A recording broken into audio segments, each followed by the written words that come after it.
After reading this article, I thought a lot about the context of the problem.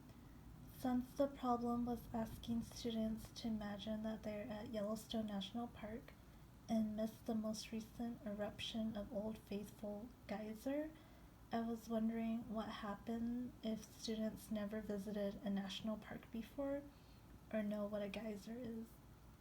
It would be hard to ask students to make predictions if they don't know what they're predicting about.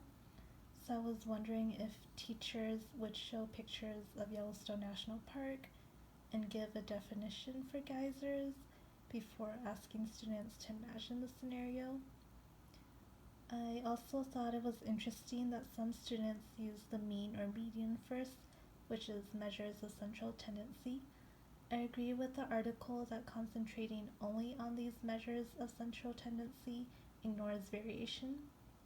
For example, knowing that the mean is 60 minutes doesn't tell us much because this is only one single value.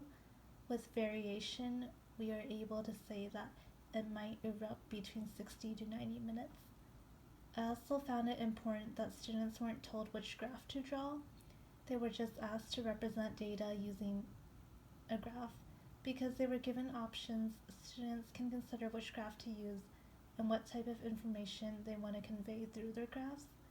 I like that students got to share the graphs with their classmates to show that all their graphs were valid representations. I remember in elementary school I was asked to construct bar graphs, scatter plots, or pie charts. I didn't get to decide which graph to use. I would get marked down if I used a different graph because I was forced to use a specific type of graph for each problem. I never really thought about the advantages and disadvantages of different graphs. I think it's important to give student choices and have them make their own decisions.